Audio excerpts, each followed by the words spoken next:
Innal hamdalillah nahmaduhu wa nasta'inuhu wa nastaghfiruh wa na'udzu billahi min shururi anfusina wa min sayyiati a'malina. May yahdihillahu fala mudilla lahu wa may yudlil fala hadiya lahu. Asyhadu an la ilaha illallah wa asyhadu anna Muhammadan 'abduhu wa rasuluhu, amma ba'd. Qala Allah ta'ala fil Qur'anil 'azim, a'udzu billahi minasyaitonir rajim. Ma asaba min musibatin fil ardi wala fi anfusikum illa fi kitabin min qabli an nabraha. Inna dzalika 'ala Allahi yasir. Wa fil ayatil ukhra ya ayyuhalladzina amanu idza nudiya lis-salati min yaumil jum'ah fas'au ila dzikrillahi wa dharul bai'a. Dzalikum khairul lakum in kuntum ta'lamun. فإذا قضيت الصلاة فانتشروا في الأرض وابتغوا من فضل الله واذكروا الله كثيرا لعلكم تفلحون. Ikhwati iman sidang Jumat yang dirahmati oleh Allah Subhanahu wa taala. Alhamdulillah kita bersyukur kepada Allah. Allah masih memberikan kita kesempatan untuk bisa melaksanakan salah satu kewajiban yang diperintahkan oleh Allah kepada kita, yaitu melaksanakan ibadah Jumat, salat Jumat. Mudah-mudahan ibadah ini menjadi kifarat bina Jum'atain, seperti yang dijanjikan oleh Rasulullah, menjadi penggugur dosa-dosa kita antara Jumat yang sekarang dengan Jumat yang sebelumnya. Ikhwati iman sidang Jumat yang dirahmati oleh Allah Subhanahu wa taala. Ada ilustrasi yang sangat menarik yang ingin Khatib sampaikan. Kalau kita memahami ilustrasi ini, maka kita akan menjalani kehidupan ini dengan tenang, tanpa beban, tidak stres berlebihan. Ilustrasinya, ada seseorang yang sakit, kemudian dia berobat, akhirnya sembuh dari penyakit. Tapi ada juga orang yang sakit, dia berobat, obatnya persis apa yang diberikan oleh orang yang pertama tadi. Rumah sakitnya sama, dokternya pun sama, tapi orang yang kedua ini tidak sembuh.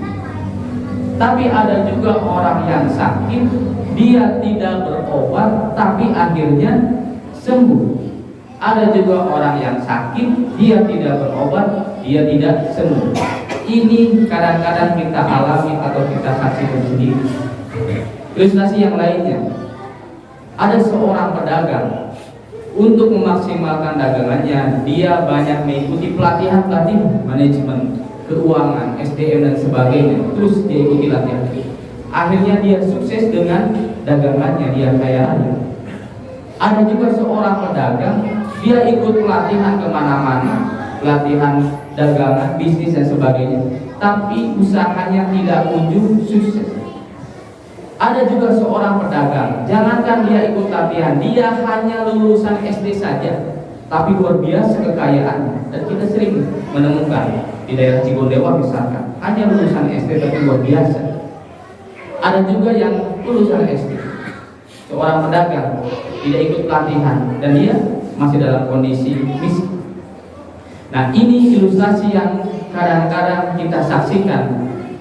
Bahkan kita sendiri pernah mengalami, bisa jadi kita pernah mengalami.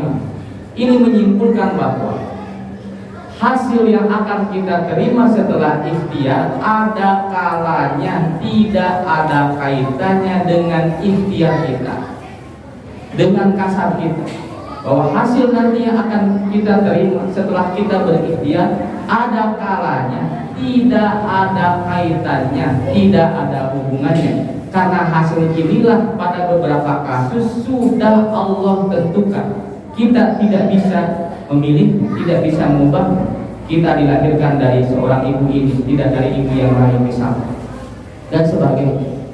Inilah yang dimaksud dengan qada dan qadar, termasuk musibah yang menimpa seseorang. Allah menegaskan dalam surat Al-Hadid, a'udzu billahi minasyaitonir rajim, ma asaba min musibatin fil ardi wala fi anfusikum illa fi kitabin min qabli an nabraha. Inna dzalika 'ala Allahi yasir. Sesungguhnya tidak ada musibah yang menimpa bumi ini atau menimpa diri kita semua kecuali musibah itu sudah Allah tetapkan, sudah Allah catat di lauhil mahfuz sebelum kita diciptakan, sebelum alam semesta ini diciptakan. Bahkan dalam keterangan yang lain, sampai daun yang berguguran pun sudah Allah tentukan.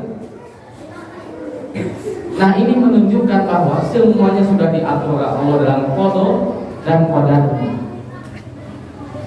Kalau qada itu berkaitan dengan sakit, sehat, kaya, miskin. Kalau qadar berkaitan dengan seberapa parah sakit seseorang, seberapa sehat seseorang, seberapa kaya, seberapa miskin, itu qadar. Semuanya sudah Allah tentukan. Kalau memang sudah Allah tentukan hasilnya, maka muncul pertanyaan bagi orang-orang yang awam, bahkan bagi sebagian kita juga, untuk apa kita berusaha, untuk apa kita berikhtiar kalau memang hasilnya sudah ditentukan oleh Allah. Bagi seorang muslim, inilah yang Allah terangkan dalam surat Al-Mulk menjadi konsep dasar bagi seorang muslim. Allah menegaskan, alladzi khalaqal mauta wal hayata liyabluwakum ayyukum ahsanu amal. Tidaklah Allah ciptakan kehidupan dan kematian ini untuk menguji kita semua, seberapa banyak amal kita, seberapa banyak perintah-perintah Allah yang kita kerjakan. Itu konsep bagi kita. Allah sudah tentukan qada dan qadarnya. Bagaimana sikap kita menjalankan perintah Allah, dan bagaimana sikap kita melihat hasil yang akan kita terima nanti. Liyabluwakum ayyukum ahsanu amal. Karena kita di dunia ini sangat sebentar. Amalu ummati ma baina sittin ila sab'in. Kata Rasulullah, umur umatku antara 60 sampai 70 tahun. Jadi hidup kita di dunia ini adalah hidup untuk ujian. Ikhwati iman, sidang Jumat yang dirahmati oleh Allah SWT. Karena itu kalau ada orang yang bertanya, untuk apa kita berikhtiar, untuk apa kita berdagang kalau memang hasilnya sudah ada, maka jawabannya adalah karena itu merupakan perintah Allah. Dalam surat Al-Jumu'ah sudah sangat jelas Allah menegaskan, ya ayyuhalladzina amanu idza nudiya lis-sholati min yaumil jumu'ah fas'au ila dzikrillahi wa dzarul bai' dzalikum khairul lakum in kuntum ta'lamun. Wahai orang-orang yang beriman, ketika kalian dipanggil melaksanakan sholat Jumat, maka bersegeralah, tinggalkanlah perniagaan. Itu sangat baik untuk kalian kalau kalian memahami itu. Fa idza qudiyatis sholat, pentingnya ketika setelah selesai melaksanakan sholat Jumat, fantashiru fil ardi. Allah menggunakan kalimat amr, menggunakan perintah, fantashiru fil ardi. Bertebaranlah di muka bumi ini, carilah rezeki. Fantashiru fil ardi wabtagu, dan carilah min fadlillah, keutamaan yang sudah Allah berikan. Fadlun rezeki. Dua fi'il amr, dua perintah yang Allah perintahkan kepada kita. Jadi ikhtiar ini, kasar ini, rezeki ini merupakan perintah Allah. Adapun hasilnya kita serahkan kepada Allah. Itu sering menjadi nasihat orang tua kita. Yang penting kita berikhtiar, hasilnya nanti Allah yang tentukan. Ikhwati iman, sidang Jumat yang dirahmati oleh Allah SWT. Karena itu kita bisa melihat bagaimana sikap Rasulullah ketika menghadapi qada dan qadar. Ketika terjadi perang Badar, Rasulullah dan para sahabat sudah diberi informasi oleh Allah bahwa kemenangan perang Badar ini akan dimenangi oleh umat Islam. Meskipun kemenangan itu sudah diinformasikan, tapi Rasulullah terus berdoa kepada Allah. Saking lamanya berdoa, Rasulullah tidak keluar dari tendanya, kemah, sampai datang kemudian masuk Abu Bakar As-Siddiq. Melihat Rasulullah bersimpuh sangat lama, doanya sangat terkenal. Ya Allah, kalaulah pada perang Badar ini umat Islam dikalahkan, maka tidak ada lagi orang yang akan menyembah. Itu doa Rasul yang terus diulang-ulang sampai Abu Bakar merasa iba kepada Rasulullah. Kemudian bertanya, ya Rasulullah, bukankah Allah menyampaikan kemenangan, informasi akan dimenangi oleh manusia? Jawaban Rasulullah sih, karena berdoa itu merupakan perintah Allah. Alhamdulillah, asyhadu an la ilaha illallah wa asyhadu anna Muhammadan abduhu wa rasuluhu, amma ba'd. Ikhwati iman, sidang Jumat yang dirahmati oleh Allah Subhanahu wa taala. Ketika Allah memerintahkan kita untuk melakukan sesuatu, maka Allah sudah menyiapkan pahala-pahala. Termasuk ketika Allah memerintahkan kita untuk cari kasar, rizki dan sebagainya. Allah sudah siapkan perintah. Pahala-pahala, ada pahala, ada kafarat dan sebagainya. Karena itu nanti maka hasilnya akan kita dapatkan. Setelah kita berusaha kemudian memenuhi perintah Allah, kita akan mendapatkan pahala. Pahalanya sudah kita dapatkan ketika kita sudah memenuhi perintah Allah, berobat misalnya, mencari kasar, rizki, bekerja dan sebagainya. Itu sudah kita dapatkan. Maka nanti hasilnya akan muncul. Ada hasil yang sesuai dengan keinginan kita, disebut khairiyah, takdir yang khair, takdir yang sesuai dengan keinginan kita. Kita mencari nafkah, kasar, kemudian kita menjadi kaya, itu khair, takdir yang sesuai dengan keinginan kita. Ada juga takdir yang tidak sesuai dengan keinginan kita, syarr. Kita berusaha tapi tetap kita dalam kondisi miskin. Nah, ini semuanya berasal dari Allah. Bahkan dalam surat An-Nisa 78 Allah menegaskan, wa in tusibhum hasanatun yaqulu hadhihi min indillah. Orang-orang Yahudi ketika dia menerima kebaikan di zaman Rasulullah, mereka mengatakan ini dari Allah. Wa in tusibhum sayyi'ah yaqulu hadhihi min indi. Tapi orang-orang Yahudi ketika mendapatkan kesulitan, mereka melampiaskannya hadhihi min indi. Ini akibat ulah Muhammad.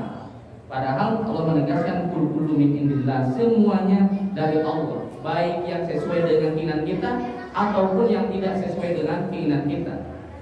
Maka disinilah Allah menguji kita. Apakah kita akan bersyukur ketika kita diberi kelebihan atau kita kufur?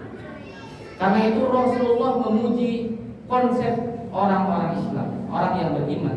Rasulullah menyampaikan azaban li amril mu'min inna amrahu kullahu khair. Aku takjub melihat urusan orang-orang beriman. Wa lidzalika li ahadin illa lil mu'min. Dan itu hanya berlaku untuk orang-orang beriman. Bagaimana konsepnya? In asobathu sarra'u syakar. Jika seorang mukmin dia mendapatkan kelebihan, kenikmatan, syakar, dia bersyukur, fakana khairun lahu, maka itu baik untuk dirinya. Dia sudah mendapatkan pahala dan dia sudah lulus dalam ujiannya. Wa in asobathu dzarra'u sabara, fakana khairun lahu. Jika seorang mukmin dia mendapatkan takdir yang tidak sesuai dengan keinginannya, kesulitan dan sebagainya, sabar, dia sabar, fakana khairun lahu, itu pun baik untuk dirinya. Dia sudah lulus dalam ujian. Karena itu bagi seorang muslim, jangan pernah silau melihat orang-orang kaya dan jangan pernah merendahkan orang-orang miskin. Nanti di hadapan Allah, kalau memang kedua orang itu bersyukur dan kekayaannya bersama dan kemiskinannya, sama-sama derajatnya di hadapan Allah, sama-sama mulia. Ikhwatul iman, sidang Jumat yang dirahmati oleh Allah SWT. Bagi orang-orang yang memahami makna qada dan qadar, Allah menyebutnya dalam Al-Quran, fala khaufun 'alaihim wa lahum yahzanun. Orang ini tidak akan pernah merasa takut. Imam Ibnu Katsir dalam tafsirnya, khaufun berkaitan dengan masa depan. Ketika dia diuji kesulitan, dia tidak akan pernah merasa takut nanti bagaimana rezekinya, anak istrinya bagaimana. Walahum yahzanun, dan orang-orang yang memahami makna qada dan qadar, dia tidak akan bersedih. Imam Ibnu Katsir mengatakan yahzanun berkaitan dengan apa yang sudah berlalu. Seorang istri ketika dia memahami makna qada dan qadar, dia tidak akan mengatakan aku menyesal menikah dengan engkau karena sampai sekarang masih dalam kondisi miskin. Jadi orang-orang yang memahami makna qada dan qadar, dia tidak akan terus mengulang-ulang masa lalu. Kalaulah aku tidak datang ke tempat ini, kalau Kang Emil tidak paham makna ini, pasti dia akan mengatakan kalaulah aku tidak akan ke Swiss dan sebagainya. Jadi yang sudah berlalu sudahlah berlalu, itu merupakan masalah takdir. Ikhwatul iman, sidang Jumat yang dirahmati oleh Allah SWT. Karena itu ketika orang mukmin memahami makna qada dan qadar, fala khaufun 'alaihim wa lahum yahzanun, terakhir dia ketika diwafatkan oleh Allah dalam kondisi mutmainnah, dalam kondisi tenang. Allah menegaskan, ya ayyatuhan nafsul mutmainnah, wahai jiwa-jiwa yang tenang, irji'i ila rabbiki radiyatan mardiyah. Kembalilah kepada Allah, engkau hidup dalam ketetapan yang sudah Allah berikan selama engkau hidup. Mardiyatan, dan Allah pun hidup kepada engkau. Fadkhulu fi ibadi wadkhuli jannah. Masuklah dalam golongan hamba dan masuklah ke dalam surga. Ikhwati iman, sidang Jumat yang dirahmati Allah Subhanahu wa taala. Mudah-mudahan apa yang kami sampaikan ini menjadi tazkirah untuk kita semua untuk senantiasa bijak dalam menyikapi berbagai macam problematika kehidupan. Kita tetapkan bahwa ini sudah menjadi ketetapan Allah. Karena itu, ketika kita diberi kelapangan, kita bersyukur. Ketika kita diberi kesulitan, kita bersabar. Kedua-duanya baik di hadapan Allah, sampai kemudian Allah mewafatkan kita dalam keadaan husnul khotimah. Mudah-mudahan bermanfaat. Rabbana la tuzigh qulubana ba'da idh